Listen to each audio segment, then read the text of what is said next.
Hello everybody and welcome back to World of Warships Legends. My name is Spartan Elite 43 and tonight we are back in Ohio. Since I get accused of playing the same ships all the time, might as well live up to the hype. Speaking of living up to the hype, I hope everybody has a happy new year. To all of y'all out there, by the time this goes live, some of you will already be in the new year. Believe it or not, it's crazy. I know, that's how the time zones work. But some of y'all be living in the future. But Happy New Year from me and from all the way over here in Ohio. Speaking of Ohio, look at that segue. It's almost like I planned that. But no, we're going to spawn mid. We're on north, and we're going to showcase a masterclass and why people need to stop being... what's the word? Predictable? Yeah, predictable seems like a good word. We'll go with that. But we're going to try to push ourselves up here onto the middle left side of the map. Try to help that side out. We got two cruisers over there and a battleship over there. Initially, I wasn't thrilled about the fact that both of our battleships that spawn mid are going to the same side. But you'll see in a moment that we kind of split up and do different things during this match, and both of us end up having a pretty solid game, so can't really complain. But our destroyer does the right thing, goes forward, spots immediately. The Loria is spotted bow tanking, but it looks like he's the kind of person that's willing to go broadside. You know what I'm saying? When you see somebody, you get this feeling. And so you'll see I'm a little bit patient here because I was expecting him at any time to go broadside, and he just chooses not to initially, which is fine. But I just had a feeling, you know? I got a feeling that this guy might be a broadside. And, yeah. I'll give you guys two hints as to what is about to occur. Now, Z44 gets spotted. This guy's going to be a pain in our neck for the entire match. But, yeah, as we get loaded, unfortunately, we're not able to shoot him. But the Loria goes full broadside, and I have Arthas at the ready. Look at this. Oh my god. I ain't gonna lie, folks. I was pretty confident I was depth striking this man right here. But as you can see, the shells kind of landed a little bit aft. Didn't quite get as good a shot as I was hoping for. Only got the singular citadel. But, fortunately for me, the enemy battleship doesn't know what it means to not shoot his guns. So he fires his guns, gets himself dejected again. We go ahead and take the extra shot. Still have Arthas up. And look at all that horizontal dispersion. That is guaranteed kill. Good night. Bulk, our first kill of the game. 64,000 damage already. But we're not going to be outdone there, folks. Now, the enemy destroyer did not go into the middle, which gives me an idea of where he's going. He was last seen turning to run away. Our destroyer has kind of put himself around these two radar Des Moines here, which is not ideal. So hopefully he gives himself a little bit of room. But as we push up to the left side, you can see that the battleship on that flank has already run away, right? Like, that battleship is straight up running for his life. Because two Des Moines, right? But as we push out, you're about to see that the enemy Alsace is going to pop around the corner like an absolute lunatic. And, yeah, let's see how... oh, wait. Shoot at the little turd blossom. See a destroyer, shoot a destroyer. Am I right, folks? And we get two hits, but the guy has less than, maybe 6,000 health. A little less than 6,000. Probably just over 5,000, actually. But, like I said, you can see Montana just back there, backing up, reversing it like a little turd waffle that he is. The Alsace, though, comes around the corner, flat broadside. To his credit, he doesn't stay flat broadside. He does understand that he should probably turn away, but it's too little too late, because Ohio says hello. And look at that accuracy. Holy mother of God. This accuracy was beautiful in this match. Speaking of beautiful, that is not. Hello, torpedoes. I knew he was there, but I didn't think he was torping me from that far away. I was wrong. But as the Alsace has put this thing into kiting mode, I'm going to just aim high, try to get as many pins as possible, while also pushing these two Des Moines. These Des Moines are no threat to our team unless they're just left to their own devices, right? I overmatch. I have Arthas. There are two of them. There's one of me. I'm not worried about these guys. And the reason being is because they're just sitting here waiting. Now, Des Moines #1 decides that he wants to come out, and to our credit, the battleship behind me does manage to get some damage on him. But Yeah, this poor guy, he never saw this coming until it was way too late. Bonk! Down goes kill number 2. As we push our way into the cap, now we have the Des Moines here. Schroeder's running for his life, getting his secondaries involved. Obviously going broadside to Des Moines. Not a good play. Schroeder ends up going down. Alsace in the distance is absolutely begging for it, so we're going to go ahead and take another shot at him. See if we can't hit a superstructure, finish that little turb off.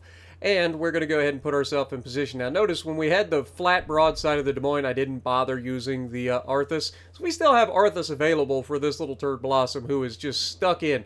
This is what I call getting stuck in. I don't think he's actually stuck, for the record. I think he's actually just sitting here hoping that I'm not going to push up on him.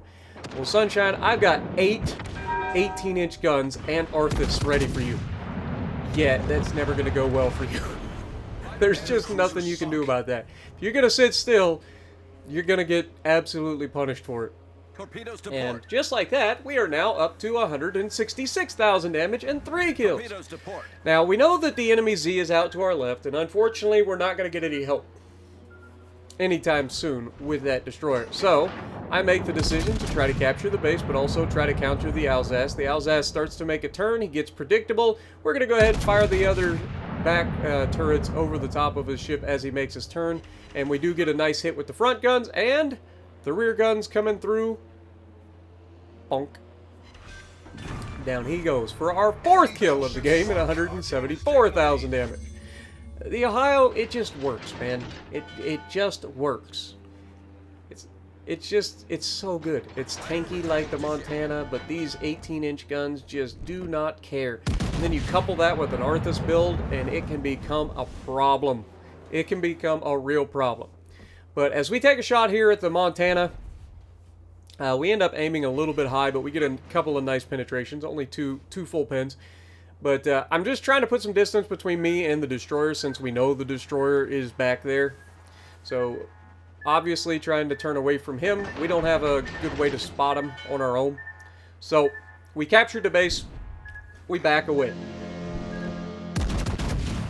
hoping that somebody on our team will come help with the destroyer. We do have 2 destroyers left in the lobby, but they are both as far away as humanly possible from being able to help us.